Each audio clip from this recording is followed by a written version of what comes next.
Cet après-midi, dans une grande épicerie de luxe parisienne, les clients sont invités à un drôle d'exercice.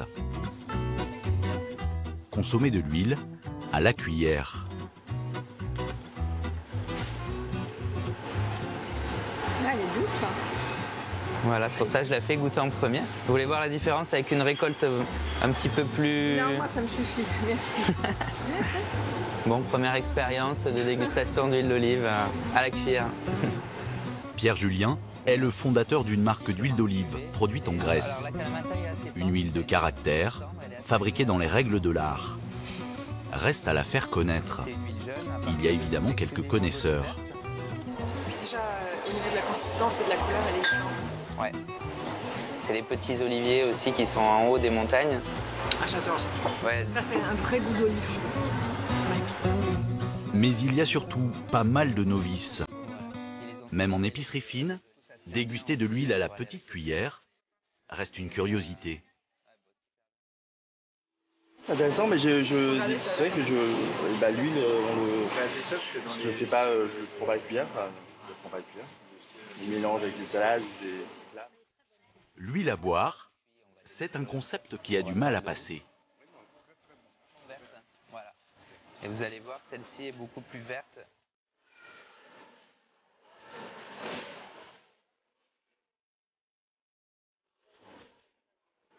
C'est assez inhabituel, je dirais, mais il faut que ce soit de la bonne huile, quoi. Alors que d'habitude, c'est vraiment pas quelque chose qui va nous marquer particulièrement dans un plat. Là, effectivement, il y a vraiment quelque chose qui ressort, quoi. Bilan, au bout de 3 heures d'initiation, quelques bouteilles vendues, des clients convertis à la dégustation à la cuillère et d'autres moins convaincus par cette pratique. Car l'huile, même d'olive, reste un aliment assez méconnu des Français.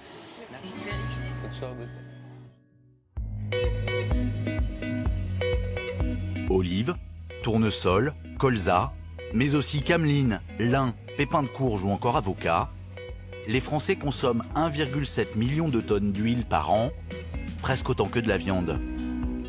Elle est essentielle pour notre santé, mais on l'achète sans vraiment s'en préoccuper. Je prends les marques classiques que je connais, que j'utilise depuis longtemps. Je ne m'attarde pas trop sur la composition. L'huile de tournesol, j'achète une entrée de gamme MDD et ça va très bien. Je ne vais pas chercher bon de ce côté-là, alors que derrière, ce qu'on mange, c'est pas forcément bon. Je ne vais pas me déculpabiliser d'un côté pour culpabiliser de l'autre. C'est ça. Le marché est largement dominé par les industriels et ils ont parfaitement intégré l'argument santé. À lire leurs emballages, leurs produits se parent de toutes les vertus. Allégé, riche en oméga 3 ou 6, source de vitamine E ou D. Dans cette profusion d'étiquettes et d'allégations santé, avec des tarifs variant de 2 à 60 € le litre, comment choisir? Comment sont fabriquées nos huiles? Et y en a-t-il vraiment de meilleurs que d'autres pour la santé?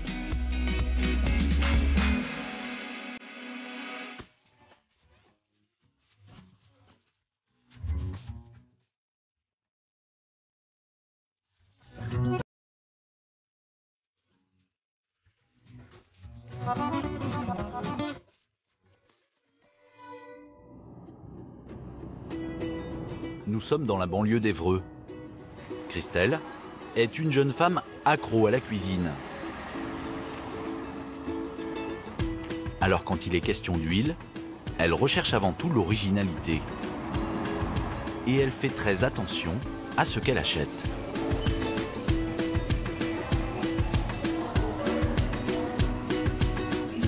Je connais pas toutes ces huiles.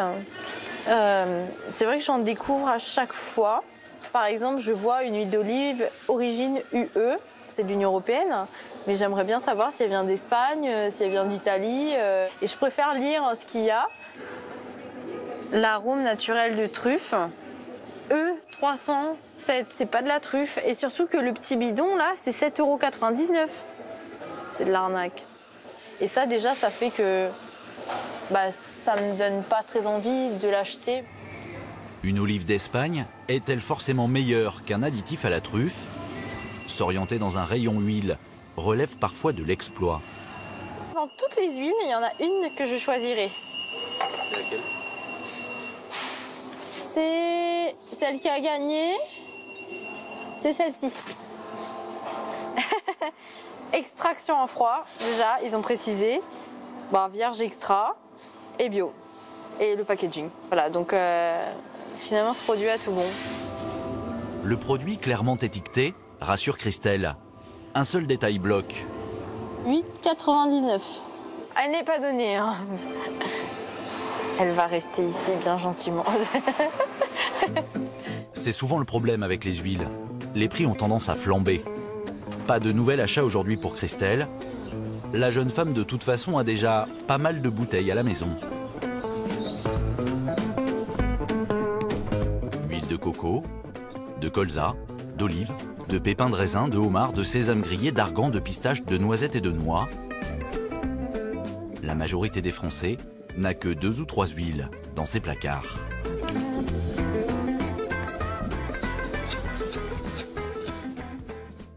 Ça, c'est de l'huile de pistache remplie de vitamine E et plein d'antioxydants.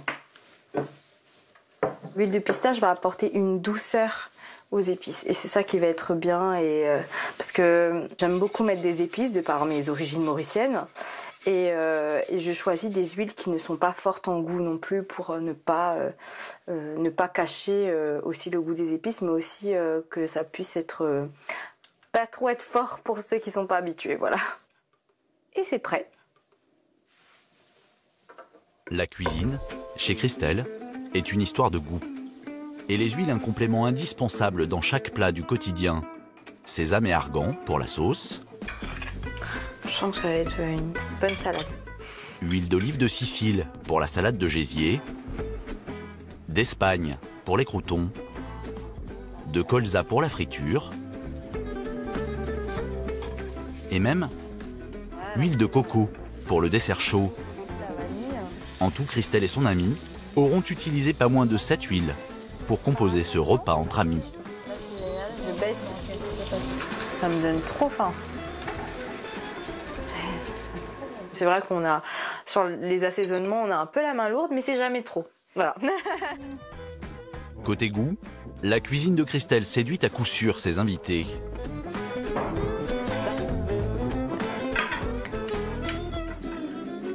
C'est bon, hein? Côté nutrition, c'est un peu moins évident. Retour à Paris. Florence Foucault est diététicienne nutritionniste. Nous lui avons donné rendez-vous dans un magasin pour qu'elle nous aide à mieux choisir nos huiles. Avec un premier rappel, l'huile est peut-être un aliment santé, mais c'est avant tout un corps gras. L'huile, c'est gras. L'huile, c'est 100% lipide. Hein. Donc, effectivement, l'huile, c'est bon pour la santé. Maintenant, en termes de fréquence d'utilisation et surtout en termes de quantité, là aussi, il faut rester dans des consommations correctes. C'est pas parce que c'est bon pour la santé qu'il faut en mettre partout. Sur une ration classique, on part sur 4 cuillères à soupe par jour. Hein. Voilà. Mais là, on est vraiment dans un apport qui est cohérent. 4 cuillères à soupe par jour et par personne, soit 40 grammes. C'est la ration recommandée par les spécialistes, avec un apport d'environ 2 grammes d'oméga 3 par jour pour un adulte. En France, nous sommes très loin du compte. Ce qu'il faut savoir, c'est que chaque type d'huile a des vertus. D'abord, une composition différente en acides gras et en vitamine E. Et chaque huile a des qualités spécifiques en fonction de la teneur de ces acides gras. Pour connaître la composition d'une huile, il faut effectivement regarder sur l'étiquette. Regardez la teneur en acides gras polyinsaturés. Les acides gras polyinsaturés sont les oméga 3, les oméga 6. C'est intéressant notamment au niveau des oméga 3. Sur certaines bouteilles, on va voir le détail des oméga 6 et des oméga 3. On va pouvoir donc voir la teneur, notamment sur ce type d'huile par exemple. On a 60 grammes d'acides gras polyinsaturés et on a 47 grammes d'oméga 3. Donc c'est une huile qui est particulièrement riche en oméga 3.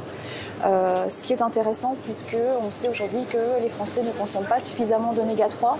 Il faut apporter plus d'oméga 3 dans l'alimentation de façon à avoir un bon rapport entre les oméga 6 et les oméga 3. ce rapport permet de prévenir les maladies cardiovasculaires. Ce type d'information est plutôt facile à trouver en magasin bio comme ici, où la plupart des huiles sont très transparentes. C'est beaucoup plus rare sur les huiles grand public. Donc après, il y a aussi des recommandations que le fabricant met sur l'étiquetage. Ne pas utiliser pour la friture et ne pas chauffer. Alors, je suis d'accord avec vous, c'est écrit en tout petit, mais c'est quand même écrit. Donc voilà, d'où l'intérêt de vraiment regarder l'étiquetage, tant pour les valeurs nutritionnelles que pour le mode d'utiliser, conseil d'utilisation des huiles. Car toutes les huiles, en particulier celles très riches en oméga 3, ne permettent pas de faire frire les aliments. Autre inconvénient, elles sont souvent beaucoup plus chères. Selon Florence Foucault, on peut cependant bien se nourrir sans forcément se mettre sur la paille. L'association, je dirais, avec le meilleur rapport nutritionnel et économique, ça va être olive et colza. On a une association qui permet de se rapprocher des recommandations, tant en apport en oméga 6, oméga 9 et oméga 3. Et puis il va y avoir aussi le critère gustatif. Il faut savoir que l'huile balsame grillée, par exemple, a un goût particulier. Donc il faut aussi mettre dans la balance le côté gustatif, puisque l'alimentation, c'est aussi un côté plaisir, un côté gustatif et organoleptique. C'est une des raisons pour lesquelles les ventes d'huiles vierges gagnent chaque année des parts de marché. Elles ont tout simplement plus de goût. Dans cette quête des saveurs, la grande gagnante sur le marché français, c'est l'huile d'olive.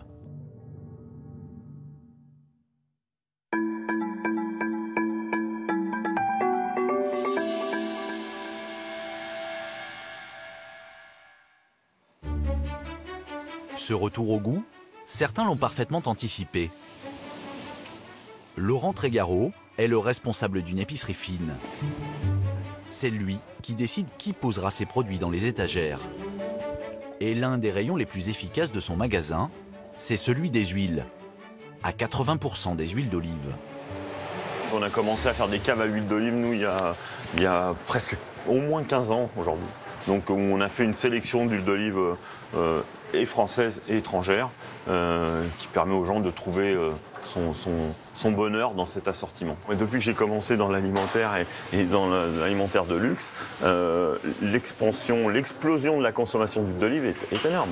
On est passé de 5 références à 70 références d'huile d'olive, selon les moments, voilà, on va rentrer dans une période où on va élargir un petit peu là. Étoffer un petit peu pour faire découvrir d'autres choses. Oui, c'est vraiment un rayon leader sur les huiles. L'huile d'olive, c'est l'or vert. Chaque année, de nouveaux producteurs apparaissent sur le marché. Ce matin, Laurent doit justement évaluer de nouveaux candidats pour son rayon huile. Des propositions, il en reçoit quasiment chaque semaine. Comme d'habitude, il a réuni autour de lui toute une équipe. Ouais. Allez, on y va. Là, on est plutôt Haute-Provence, là, on est plutôt Aix-en-Provence, et là, on est plutôt Avignon, Lisse-la-Sorgue, etc. Donc ça, c'est notre référent. Donc c'est quelque chose... Voilà, c'est un fruité vert. Moi, personnellement, c'est superbe. Il y a l'été qui arrive là, il faut bien qu'on pense à ce que nos consommateurs vont réclamer. Je pense qu'ils ont besoin de quelque chose qui va bien sur les salades. Et puis en termes de qualité, quand même si on peut vérifier quand même s'il y en a une qui est un peu supérieure à l'autre. Car toutes les huiles d'olive ne se valent pas. En la matière, il y a des grands crus. Voilà, ils font des mouillettes. C'est vraiment quotidien. Par contre, c'est là si tu cherches. Toi, tu la mets dans ta cuisine, quoi. Ouais, tout à fait. Celle-là, tu t'en serviras tous les jours, tu t'en lasseras jamais. Après, celle-ci, c'est plus pointu. Un peu plus exceptionnel. Donc là, on tient un truc pas mal là. L'un des deux producteurs est parvenu à attirer l'attention de Laurent. Restera à parler tarifs et quantité. Notre dégustation va nous permettre aussi de dire est-ce qu'on mise un peu plus là-dessus, parce que là on sait que c'est une petite production, là on sait que derrière il y a quand même un grand château, un grand domaine, voilà. Là c'est au petit aussi, donc voilà. L'entrée d'une référence par le prix n'est pas intéressant, parce que du coup automatiquement il y a une histoire de rentabilité et forcément pas obligatoirement de qualité. Là en l'occurrence ils ont voulu faire un produit de qualité, après on va voir ce qu'ils mettent devant au niveau tarif. Exactement. la surprise, mais d'un autre côté, on est prêt à défendre ce genre de produit. On vous propose parfois de très mauvais produits? Pas très mauvais, mais moins bon, oui, ça arrive. Ou plus industriel, ce qui nous intéresse moins. Voilà. Mais on ne va pas travailler sur cette gamme, ça ne nous intéresse pas. Donc on en a, on remplit notre contrat de service, et puis derrière, on amène des choses différentes. C'est Alexis Mougnon. En France, la consommation d'huile d'olive a doublé en 15 ans. Elle est largement dominée par les marques de distributeurs ou d'agro-industriels comme Puget, Carapelli ou Maille. Dans cette bataille, les petits doivent se distinguer par le goût pour faire leur place. L'une des très belles histoires du moment, c'est celle d'une petite huile d'olive grecque. Produite de manière traditionnelle depuis 1830 dans les montagnes du Kalamata, elle n'avait jusque-là jamais franchi les frontières du pays. Jusqu'à ce que l'engouement pour l'huile d'olive ne donne des idées aux enfants de la famille. Il y a 5 ans, ils reprennent l'exploitation familiale et décident d'en faire un grand cru. Un sens du détail qui s'étend aussi à leur communication, en témoignent ces images particulièrement soignées. Justement, nous retrouvons Pierre-Julien Chandios, le jeune patron franco-grec de la petite marque. Son huile est déjà vendue dans une centaine d'épiceries fines, mais il a surtout eu une idée de génie pour promouvoir sa production. Le range juste en zeste, s'il te plaît. Oui. S'adresser à ceux pour qui le goût compte le plus. Ce matin, il a rendez-vous avec une valeur montante de la cuisine, le chef Juan Arbelaz. Voilà bientôt 3 ans que Juan propose à sa clientèle l'huile issue des oliviers grecs du Kalamata, comme une centaine d'autres grands chefs français. Alors pour Pierre, lui proposer ses nouvelles créations est un passage obligé. Il est même venu avec quelques cadeaux. C'est quoi ça? Comment ça va? Bien toi? Bah très bien. Regarde ce que je t'ai ramené. Ça c'est des herbes... Et tout ça vient, c'est autour des plantations? C'est au-dessus de chez nous, au-dessus des champs d'oliviers dans la montagne. C'est énorme ça. Donc ça c'est l'origan en branche, qui est laissé en branche pour garder ses huiles essentielles et il est séché à l'ombre, sous des hangars. Il n'est pas séché au soleil. Exceptionnel. C'est génial. Et ça tu peux le faire aussi dans les infusions avec les huiles quoi? Ouais. Très bien. Alors? Qu'est-ce que je t'ai ramené? Surprise. T'es sur des huiles... Ouais, c'est 2 huiles qu'on a bossées là, lors de la dernière récolte. Ouais. On les a fait infuser, une au citron, avec le zeste, et l'autre au basilic. Génial ça. Et tu fais des infusions à froid? Ouais, en fait, c'est lors du malaxage. Ouais. On va jeter les écorces comme ça de citron. Et puis ensuite, on en extrait par centrifugeuse à froid. Génial. Juan Arbelaz utilise une dizaine d'huiles différentes. Nous, l'huile est tellement bonne, on se la fait en shot. Hein. Prends celle-là en premier, c'est peut-être un peu moins puissant. Mais limite, on pourrait même travailler, essayer de cette huile infusée à la Kalamata pour avoir des parfums d'agrumes aussi. Ouais. Tu me fais goûter? Le basilic, c'est top. Hein. Il en met partout, y compris dans des desserts. Faut régler après, tu vois, au niveau de l'intensité. Mais l'herbe, t'as la fraîcheur de l'herbe crue, c'est vachement bien. Hein. Vachement intéressant. Attends, mais on va goûter le chocolat avec l'olive noire. Magique. Quelques touches de l'huile qui est tiède à l'olive noire. Et en fait, ce côté très charnu de l'olive noire avec le chocolat, c'est une dinguerie, quoi. Bah ouais. Une utilisation plutôt audacieuse de l'huile d'olive. Vous voulez goûter, les Lady Boys? Tu veux goûter ou pas? Mais viens, sois pas timide. Tiens. C'est hyper bon parce qu'à la fin, il reste ce goût d'olive noire qui va hyper bien avec le chocolat. Tu veux goûter? Nous, on est hyper fiers parce qu'on amène un produit qu'on essaie de travailler de la meilleure façon possible et de voir comment il va le transformer ou l'accompagner derrière. Moi, ma grand-mère, quand je lui dis que son huile d'olive, elle va accompagner un dessert au chocolat, elle y croit pas, quoi. Et c'est juste dingue ce qu'on peut arriver à faire à partir d'un produit brut qui a du goût. Donc il y a un échange avec le producteur, il y a un échange avec même la grand-mère du producteur, donc c'est juste magique. C'est une affaire de famille, c'est une affaire de respect. Dans ce type de cuisine, le prix n'est pas un problème. Mais y a-t-il une telle différence entre des huiles grand public et ces huiles d'épicerie fine, 4 à 5 fois plus chères?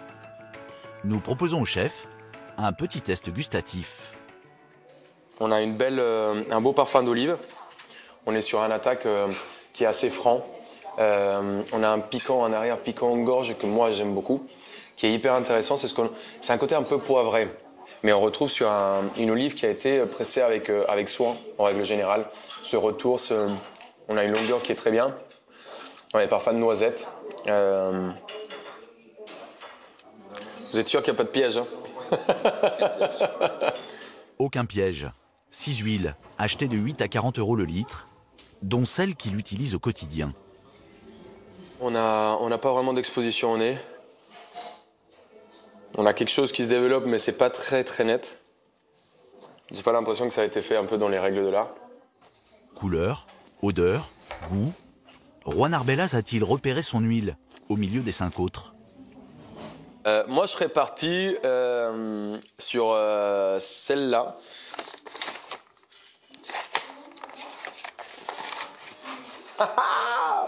Hey, à l'aveugle. Ça, c'est la. Donc c'est la bouteille qu'on utilise aujourd'hui en cuisine. Le jeune chef est soulagé. Sur les 5 autres, sans surprise, le goût est en accord avec le prix des bouteilles. C'est une huile de grande surface, mais qui est correctement faite. C'est ça qui est intéressant. Quant aux leaders des ventes en France, ils finissent très loin au palmarès du goût. On est sur une huile d'appellation italienne. On a l'impression que c'est italien, mais c'est un groupe espagnol qui achète des olives un peu partout et qui font ça rapidement, quoi. Juan Arbelaz ne mâche pas ses mots. Ça, comme on l'avait dit, c'est une huile qui peut servir de cuisson ou pas plus que ça. Une huile qui est cueillie, il y avait même des notes d'olive en surmaturité ou abîmée. Et on est sur quelque chose qui est pas très bon. Reste la marque de distributeur, Bonne Dernière. Donc là, on est sur... D'accord, ça, je l'avais jamais vu. C'est une huile d'olive d'une marque de grande surface. C'est pas une huile qui est de bonne qualité. C'était même désagréable à la dégustation. Une énorme amertume non contrôlée qui peut être due au fait qu'on presse même avec le noyau, des fois. C'est des huiles, quoi. C'est juste de l'huile, c'est la matière grasse pour avoir de la matière grasse que je déconseille énormément. Aujourd'hui, on a peur de mettre peut-être 2 ou 3 € de plus dans une huile d'olive, mais on est en train d'économiser peut-être 200 ou 300 € par mois de maladies ou de pharmacie. Donc les pharmaceutiques et les médecins vont pas m'aimer, mais c'est pas très grave. Moi, je me soigne aujourd'hui avant d'être malade, et c'est en consommant de bons produits, en achetant les choses qui doivent être achetées et en consommant des produits qui sont faits avec de respect. Le chef exagère peut-être un peu, mais dans une bouteille d'huile, le choix de la matière première et surtout la méthode de fabrication conditionne non seulement le goût, mais aussi la qualité nutritionnelle du produit. D'autant que l'olive est un fruit plutôt facile à presser. C'est plus compliqué pour les autres huiles, fabriquées à partir de graines. Comme la plus vendue, l'huile de tournesol, une bouteille sur 3 achetée en France. Nous avons voulu comprendre comment ces huiles, dites raffinées, sont fabriquées.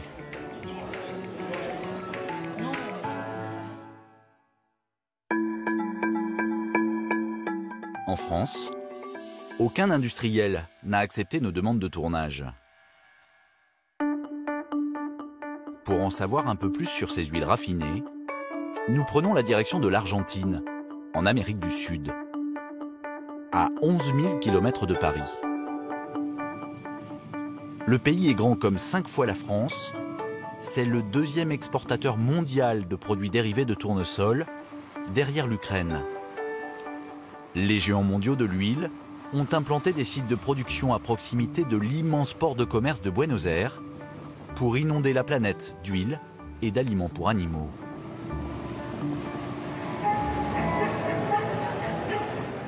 Dans l'hémisphère sud, c'est la fin de l'été. Les rues de Buenos Aires grouillent encore de touristes entre tango, herba maté, petits marchés traditionnels et icônes nationales.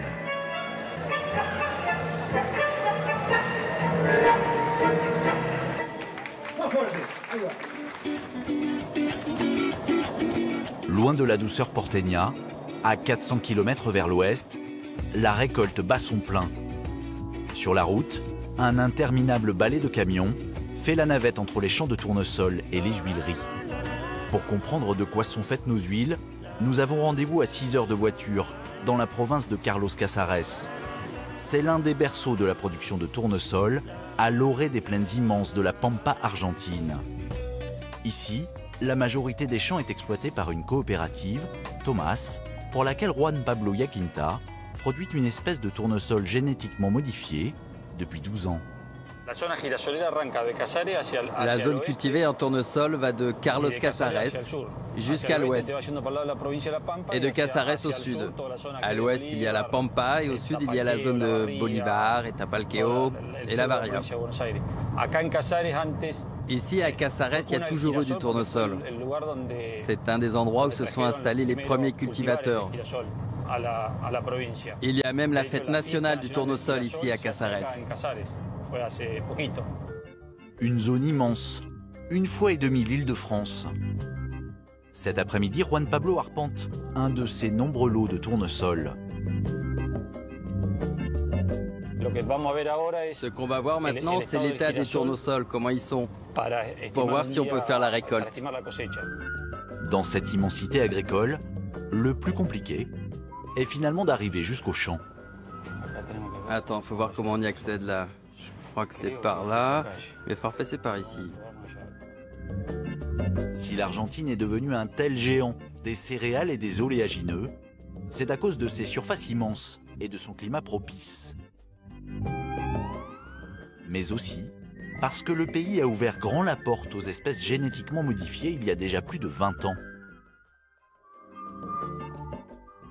Dans son champ, Juan Pablo n'en fait pas mystère. Le tournesol à point est loin de l'image d'Épinal vendue sur les bouteilles.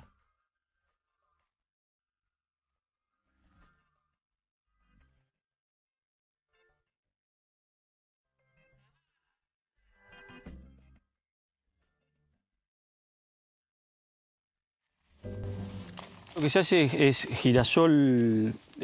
ce qu'on a, c'est un tournesol commun qui va servir aux huileries. Le seul qui s'est développé et qu'on cultive, nous, c'est un tournesol spécial, le tournesol oléicole.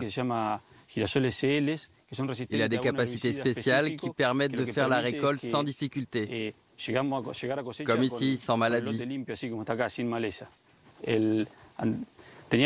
En fait, on avait beaucoup de gros problèmes de maladies sur les parcelles. Et ça faisait beaucoup chuter le rendement. Mais grâce aux nouvelles technologies, on a enfin réussi à cultiver sans maladie. En Argentine, les sols agricoles ont longtemps souffert des hautes doses de pesticides et d'insecticides de l'agriculture intensive. Jusqu'à ce que la révolution technologique, portée par les géants privés de la semence comme Monsanto ou Syngenta, leur livre des plantes génétiquement modifiées, plus résistantes aux maladies et aux pesticides, et surtout plus productives. Regardez, dans la graine de tournesol, on extrait l'huile. Et tout le reste s'utilise pour l'alimentation animale. La graine est plus noire, plus petite, et avec un peu de stries. C'est une façon de les différencier parce que toutes les plantes se ressemblent plus ou moins. Un champ comme celui-ci peut donner de 2500 à 3000 kg par hectare. Un rendement moyen jusqu'à 20% supérieur au meilleur rendement des cultivateurs français. On a des plantes très sèches et d'autres un peu plus vertes qui tombent un peu. Et finalement, c'est comme ça que c'est le mieux pour la récolte. Des champs comme celui-ci, Juan Pablo en gère des dizaines autour de Carlos Casares. C'est sa coopérative Thomas qui le salarie pour cela.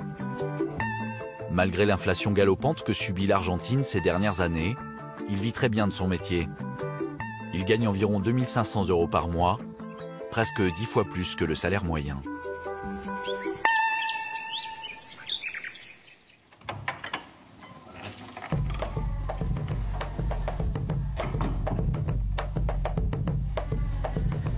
Buenas noches. Hola, mi amor. ¿Qué estás haciendo? Ce soir chez Juan Pablo, c'est barbecue et patates frites, un grand classique argentin. Et dans la salade, évidemment, huile de tournesol. Vamos a la mesa, chicos. Ya está la comida. Un dîner en famille, avant un périple plus au sud. Demain, pour la moisson, dans un autre de ses champs, du côté de Bolivar.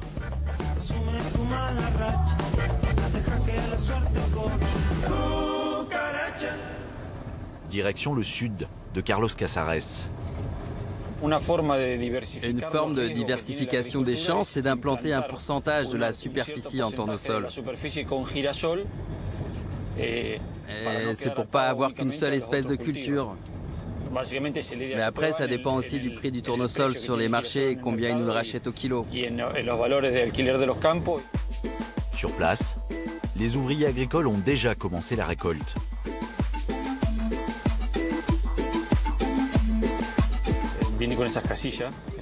Et ils vivent ici dans des petites cabanes. Et pendant toute la récolte, ils dorment dans les champs, sur place. Tant que la récolte n'est pas finie, ils ne rentrent pas chez eux.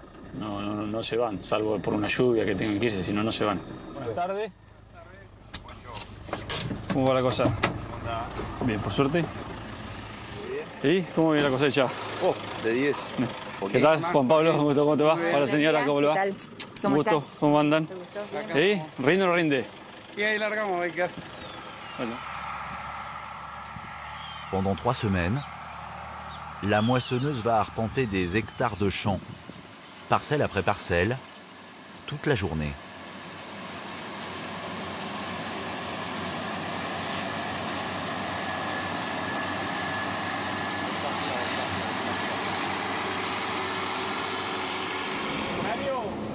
On commence dès que possible le matin, jusqu'au plus tard possible. De 11h à 11h du soir, parfois 1h du matin.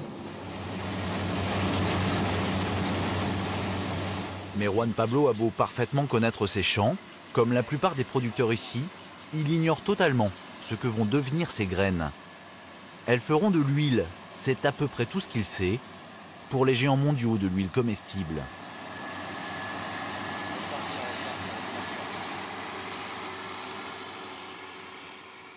Hay unas cuantas en el mercado.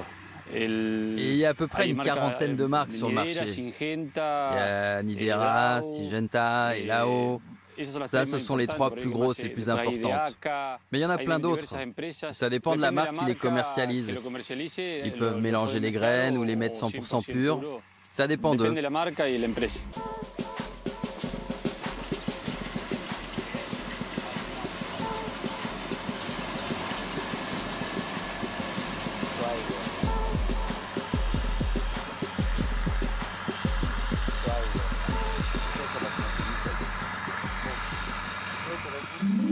Peu importe d'où elles viennent, les graines de Juan Pablo et d'autres agriculteurs vont être mélangées dans ces immenses silos.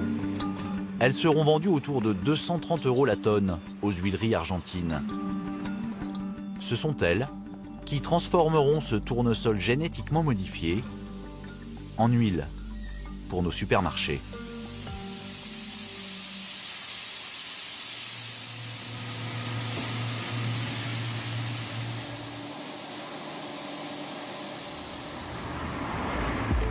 Un de ces géants de l'huile a accepté de nous recevoir. Nidera, c'est 17 milliards de dollars de chiffre d'affaires dans le monde. De l'huile à la graine, des pesticides au commerce des matières premières. Un poids lourd de l'agroalimentaire. L'entreprise a accepté de nous montrer une partie du processus de transformation, la plus propre. Impossible de filmer le pressage, car pour tirer le maximum d'huile de leurs graines, les industriels utilisent une méthode qui a mauvaise réputation. Elles sont chauffées et mélangées à un solvant, l'hexane, un dérivé peu coûteux du pétrole, neurotoxique.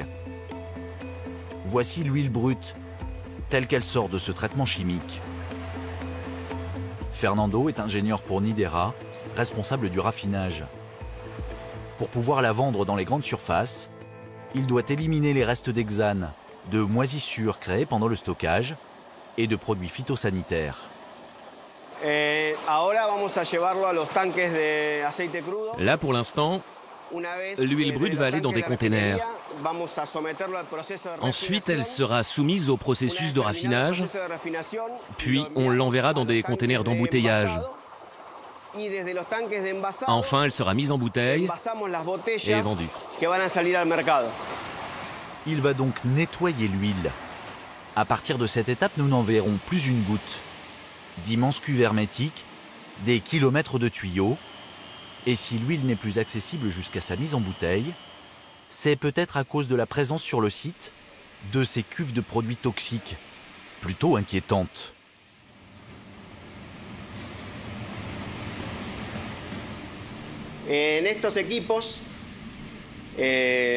Dans cet équipement, la première étape du processus, c'est une centrifugeuse qui sépare d'un côté l'huile et de l'autre côté les contaminants. Ce sont les polluants qui sont dans l'huile qui viennent des traitements, des acides gras qui se créent au moment du stockage. Ce sont des acides gras qui donnent un arrière-goût amer à l'huile. Alors pour les neutraliser, on applique de l'hydroxyde de soude, de la soude caustique, qui est soluble dans l'huile et qui est séparée dans cette cuve. On s'occupe aussi des phosphates qui viennent de la fertilisation des champs. Évidemment, on les retrouve dans l'huile. On les enlève avec de l'acide phosphorique, parce qu'évidemment c'est un contaminant. Une fois qu'on a fait ça, les huiles passent à l'étape suivante, le blanchiment, le bleaching en anglais.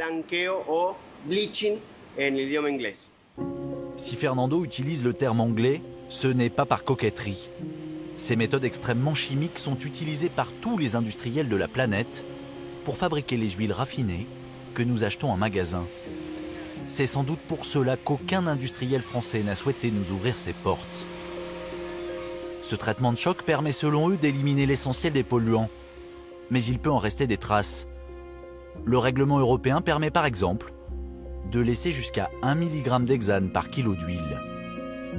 Aucune étude pour l'instant n'a établi les effets de petites doses de solvants régulièrement absorbés. Et nos découvertes ne s'arrêtent pas là. Ça, c'est le distillateur. C'est l'équipement principal de la raffinerie. Il peut distiller 400 tonnes d'huile par jour. À l'intérieur, l'huile est chauffée à 240 degrés. Les composants qui donnent les mauvaises odeurs et les mauvais goûts s'évaporent par le haut. Et en bas, l'huile qui sort est prête à être embouteillée.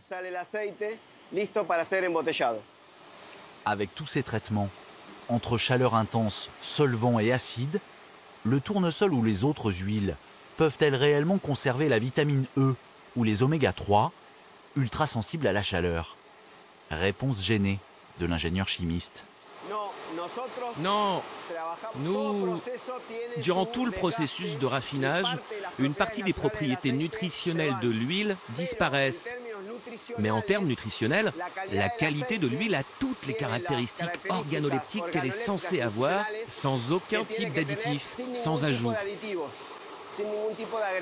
Ce qui se perd, ce n'est pas suffisant pour dire que notre produit n'a pas de qualité nutritionnelle. Ces huiles sans odeur, sans goût et sans couleur, tirées de semences OGM produites par l'agriculture intensive, n'ont plus grand-chose de végétal. Ce seul site du groupe Nidera produit à lui seul 11 000 bouteilles d'huile par heure, en majorité destinées à l'exportation. Ces huiles raffinées, tout comme celles fabriquées par les grands groupes français, vont finir dans les rayons de nos magasins, dans nos fritures, nos plats cuisinés industriels, vinaigrettes et mayonnaise. On les retrouve partout.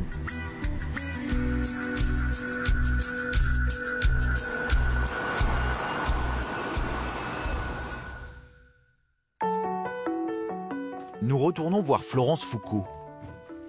Que pense-t-elle de ce traitement de choc?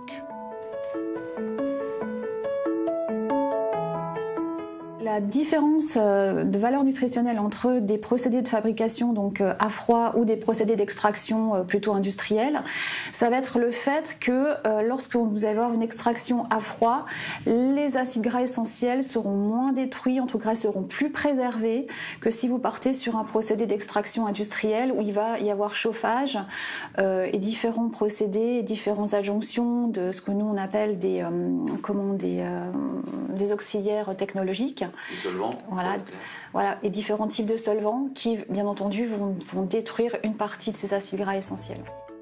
Au point que pour le marché français, par exemple, les industriels réinjectent dans leurs huiles du colorant, de la vitamine E ou des oméga-3 de synthèse.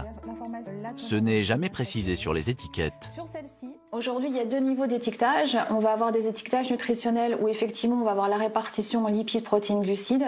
Et après, on va avoir un deuxième niveau d'étiquetage où le fabricant peut préciser cette teneur, ce qui n'est pas une obligation en l'occurrence. C'est vraiment du bon vouloir de l'industriel et du producteur de détailler un maximum son étiquetage et notamment la quantité et la qualité des lipides contenus dans l'huile.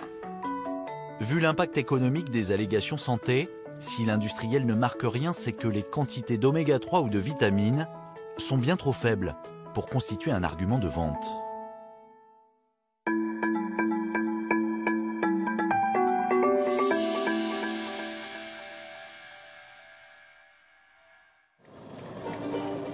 Pour toutes ces raisons, ils sont de plus en plus nombreux à avoir décidé de produire différemment.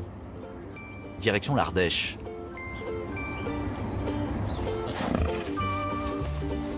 Patrick Roustan, lui aussi, cultive du tournesol. Petit, il jouait déjà dans les champs de son père. Une fois agriculteur à son tour, il a pris le virage du bio. Désormais, il vit sur 17 hectares en polyculture, où il produit aussi bien du tournesol que du blé, de l'olive ou du miel. On stocke ici, là, donc les graines, c'est des graines de tournesol qui ont été triées suffisamment pour qu'on puisse les mettre dans la presse et en extraire l'huile. C'est la variété Corallia là, qu'on fait, qui est une variété rustique, qui est bien adaptée à la culture en bio dans les zones un peu précoces comme chez nous ici dans le sud. Le choix d'une variété rustique sans OGM ni pesticides fait clairement chuter les rendements. Les rendements en bio, bien sûr, sont plus faibles. On va perdre environ 20 à 25% de rendement par rapport à des cultures classiques. 1,5 tonne à l'hectare pour Patrick, contre plus de 2 tonnes pour l'agriculture conventionnelle et presque 3 pour les Argentins, grâce aux OGM.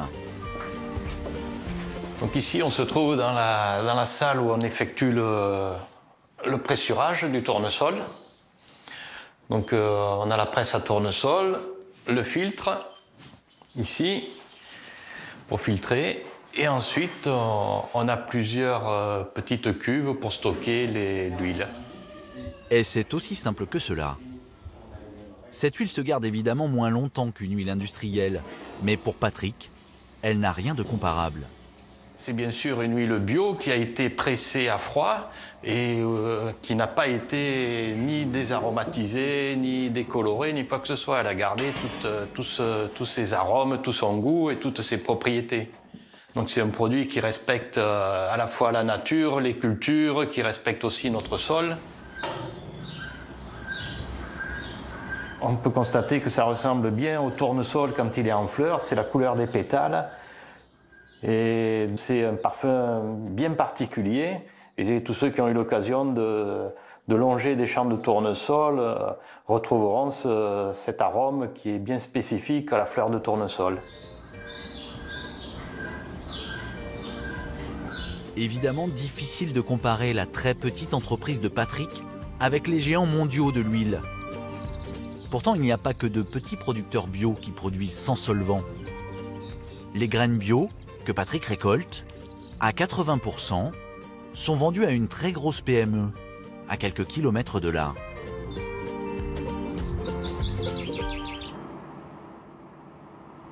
À Pont-Saint-Esprit, au bord de l'Ardèche, l'huilerie Émile Noël produit de l'huile depuis près d'1 siècle.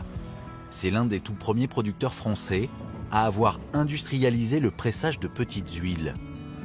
La PME familiale produit de l'huile d'olive, de tournesol ou de colza, mais aussi de lin, d'avocat ou de cameline, en tout une trentaine de références.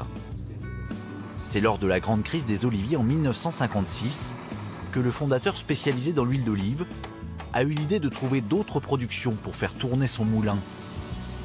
Alors évidemment, la production n'a qu'un lointain rapport avec les méthodes des groupes agro-industriels, à commencer par le prix d'achat des matières premières, 2 à 3 fois plus élevé dans le bio.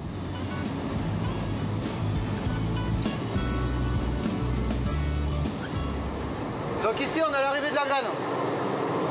Donc la graine de tournesol qui a été nettoyée préalablement à la réception du camion rentre en zone de trituration par cette arrivée. On va passer dans un décortiqueur à plateau qui va éclater la graine et nous permettre de séparer une partie de la coffre sur cette machine qui s'appelle un séparateur.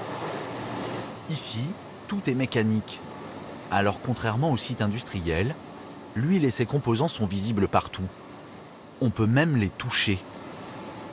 Donc le séparateur qui est ici est en fait schématiquement un tamis qui va nous permettre par aspiration des poussières et par tamisage de séparer les différentes parties de la graine. On a à ce niveau de la poussière qui pourrait être responsable d'un mauvais goût donné à l'huile. À ce niveau, vous avez plutôt de la coffre et donc à sortie du séparateur, on a la graine prête à être triturée. Une fois nettoyées, les graines n'ont plus qu'à être pressées. Cela se passe dans ces immenses moulins mécaniques. Donc ici on est au cœur de la fabrication, on est sur la presse de trituration. Donc vous avez le principe d'une presse de trituration, c'est un arbre à vis sans fin qui passe dans une cage, la cage laissant passer l'huile et le tourteau sortant au bout de l'arbre. Donc ici vous avez de ce côté le tourteau qui sort. Donc c'est un tourteau, ce qui s'appelle un tourteau gras, dans lequel il reste pas mal d'huile. Sur du tournesol, on laisse environ entre 10 et 15% et en moyenne 12% dans le tourteau, ce qui est relativement important. Cette perte de 10 à 15% d'huile, c'est toute la différence entre les méthodes industrielles et celles pratiquées ici.